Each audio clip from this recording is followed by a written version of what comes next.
আসসালামু আলাইকুম। সবাই কেমন আছেন? দেশ এবং বিদেশে যে যেখান থেকে বসে আমার ভিডিওটি দেখছেন, আশা করি আল্লাহ তাআলার অশেষ রহমতে সবাই অনেক অনেক ভালো আছেন। আলহামদুলিল্লাহ আমরাও ভালো আছি।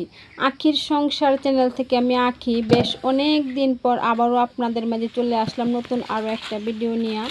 অনেক ব্যস্ততার ভিতরে দিন কাটতেছে এবং আমার শরীরটাও বেশি ভালো ছিল না। তো সেই জন্য অনেক দিন থেকে ভিডিও করা হয় না আর দেওয়া হয় না। আর এই ভিডিওটা কিন্তু আমার শরীর অসুস্থ হওয়ার আগে করা ছিল, তো সেটাই আজকে ভয়েস দিয়ে আপনাদের সাথে শেয়ার করে দিলাম। অনেক আপু ভাইয়ারা হয়তো আমাকে ভুলে গিয়েছেন, কারণ ভুলে যাওয়াটাই স্বাভাবিক। কথায় আছে না, চোখের আড়াল হইলে কিন্তু মনের আড়াল হয়ে যা। আমি যেহেতু ভিডিও দিতে পারতেছি না আপনাদের সামনে, যেহেতু আমার ভিডিও যাইতেছে না, তো সেজন্যই ভুলে যাওয়াটাই স্বাভাবিক। তো যাই হোক, আবারও ভিডিও নিয়ে আপনাদের মাঝে চলে আসলাম। তো সবাই আমাকে আবারও আগের মতোই দেখবেন আর আমার ভিডিও দেখবেন আশা করি। তো আমি আজকে সকাল থেকে আর কি আম কুড়ানো দিয়ে ভিডিওটা শুরু করছিলাম। মানে যেদিন ভিডিওটা করছিলাম সেদিন সকাল থেকে আর কি আম কুড়ানো দিয়ে ভিডিওটা শুরু করছিলাম। তো যাই হোক, আম কুড়িয়ে নিয়ে আসছি আর বেল নিয়ে আসছি। তো দেখতে পেলেন গাছ থেকে বেল পড়েছিল, আম পড়েছিল। সকালবেলা ঘুম থেকে উঠেই কিন্তু আমাদের গ্রামের মানুষ এখন হচ্ছে এই তো আম নিয়ে আর কি ব্যস্ত থাকে। সকালবেলা ঘুম থেকে উঠে গাছের নিচে যেয়ে হচ্ছে আমরা আম কুড়িয়ে নিয়ে আসি। তো যাই হোক, এটা অনেক দিন আগের ভিডিও, প্রায় 7-8 দিন আগেকার ভিডিও করা ছিল, তো সেটা আপনাদের সাথে শেয়ার করে নিলাম। তো আম কুড়িয়ে এসে এখন হচ্ছে আমি তো ডিম সিদ্ধ বসিয়ে দিয়েছি স্বাধীনের বাবার জন্য। তো স্বাধীনের বাবাও খাবে, আমরাও খাবো, সেই জন্য এখানে 4টা ডিম দিয়েছি। 3টা হচ্ছে মুরগির ডিম আর একটা হচ্ছে হাঁসের ডিম। তো যাই হোক, এদিকে আমি আমার খাবার রুমটা কিন্তু এই পাশে নিয়ে আসছি, মানে আগে যেখানে ছিল সেখান থেকে আর কি এই পাশে নিয়ে আসছি। তো আপনাদের সাথে শেয়ার করে দিলাম। আর এখনই তো আমরা নাস্তা পানি শেষ করে এখনই তো আমি হাঁসগুলোকে ছেড়ে দিচ্ছি। অনেক দিন থেকে আপনাদের সাথে আমার সাদা হাঁসগুলো শেয়ার করা হয় নাই। এই তো আজকে হচ্ছে একটা হাঁসের ডিম পারছে। আর এখানে কিন্তু 5টা হাঁস আছে, আর ইতিমধ্যে আমরা কিন্তু একটা হাঁস খেয়ে ফেলেছি। তো সেই ভিডিওটা আপনারা পাবেন। আর এখন বর্তমানে আর কি 4টা হাঁস আছে আর কি। আর এখানে যেদিন ভিডিও করছিলাম সেদিন কিন্তু 5টা হাঁসই ছিল। তো সাদা হাঁসগুলাকে খাইয়ে এখন হচ্ছে আমি তো ছোটো হাঁসগুলাকেও ছেড়ে দিচ্ছি। আর ছোটো হাঁসগুলাকে ছেড়ে দিয়ে কিন্তু আমার সেদিন মনটা অনেক খারাপ হয়ে গেছিলো। তার কারণ হচ্ছে তো দেখতে পাচ্ছেন একটা হাঁস কিন্তু মারা গেছে। মারা যাওয়ার কারণও আছে, যেদিন ভিডিও করছি তার আগের দিন কিন্তু এই হাঁসটাকে হচ্ছে শিয়ালে কামড় দিয়েছিল। তো শিয়ালে কামড় দেওয়ার পরে কিন্তু আমরা অনেক খোঁজাখুঁজি করছিলাম, ওকে কিন্তু পাওয়া যাচ্ছিল না। কিন্তু অনেক কষ্ট করে কতক্ষণ পরে কিন্তু বাড়িতে আসছিল। বাড়িতে আসার পরে কিন্তু আর এক পাও হাঁটতে পারে না, এতটাই অবস্থা খারাপ ছিল। তো কেমনি করে যে বাড়িতে আসলো আমি আর কি মানে ভাবতে অবাক হয়ে গেছি, যে নিজের বাড়ি বলে কথা, তাই না? শিয়ালের কামড় খেয়ে কিন্তু সে বাড়িতে চলে আসছিল। তারপরে আর কি এতো যেখানে শিয়ালে কামড় দিয়েছিল সেখানে আমি হলুদ মরিচ লাগিয়ে আর কি রাখছিলাম রাত্রে।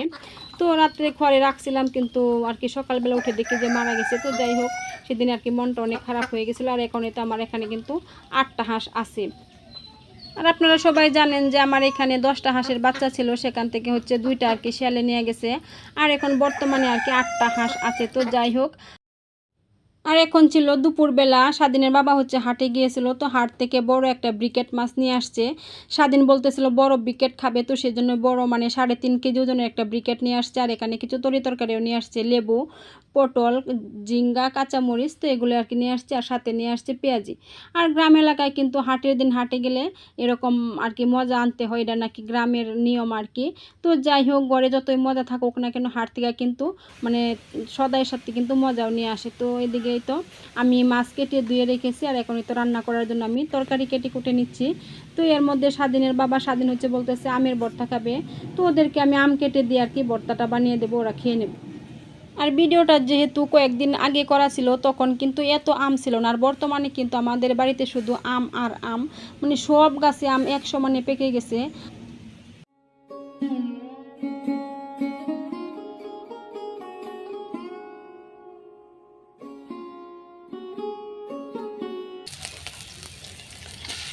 তো যাই হোক, সবাই মিলে খেয়ে নিয়েছি। আর এখন একটু রান্না করতে চলে আসছি। তো আমি এখানে হচ্ছে পাট শাক ভাজি করে নিচ্ছি প্রথমে। আর স্বাধীনের বাবার হচ্ছে পাট শাকটা অনেক পছন্দের, উনি হচ্ছে অনেক পছন্দ করে পাট শাক। আর প্রতিদিনই কিন্তু পাট শাক বাজার থেকে কিনে আনতেছে, আর আমিও রান্না করে দিতেছি। আর আপনাদের সাথে তো আর শেয়ার করা হয় না, কারণ হচ্ছে আমি ভিডিও করতে পারতেছি না অনেকদিন থেকে, সেই জন্য আর কি। তো যাই হোক, আমি এখন হয়তো মাছ ভেজে নিচ্ছি আর কি, মাছ ভেজে রান্না করব। আর স্বাধীনের বাবা হচ্ছে ভাজা মাছ আর কি পছন্দ করে না, ওনার জন্য হচ্ছে না ভেজে রান্না করতে হয়। তো আজকে ভাবলাম যে মাছ ভেজে রান্না করি। আর আমি বললাম যে একদিন ভেজে রান্না করি, তুমি খেয়ে দেখো কেমন হয়। তো যাই হোক, আমি কিন্তু মাছ ভেজে নিয়েছি আর এখানে তো মশলা কষিয়ে নিচ্ছি তরকারি রান্না করার জন্য। আর এই তো আমি আজকে কিন্তু ব্রিকেট মাছ আর কি ঝিঙ্গা দিয়ে রান্না করব। তো ঝিঙ্গা আমি কেটে ধুয়ে নিয়েছি, আপনারা তো দেখতে পেলেন এর আগে। তো যাই হোক, আমি তো ঝিঙ্গাটা দিয়ে ভালো করে আর কি কষিয়ে নেব। আর আজকে আমার ভিডিওটা আপনাদের কাছে কেমন লাগলো সবাই কিন্তু কমেন্টে অবশ্যই জানাবেন। আর আমাকে কেউ ভুলে যাবেন না, সবাই কিন্তু আমার ভিডিওটা দেখবেন। আশা করি আগের মতো আমাকে ভালোবাসবেন। আমার কিন্তু রান্না বাড়া করা শেষ হয়ে গেছে। আর আজকের ভিডিওটা কিন্তু আমি এখানে শেষ করে থাকবেন, সুস্থ থাকবেন। আল্লাহ হাফেজ, আসসালামু আলাইকুম।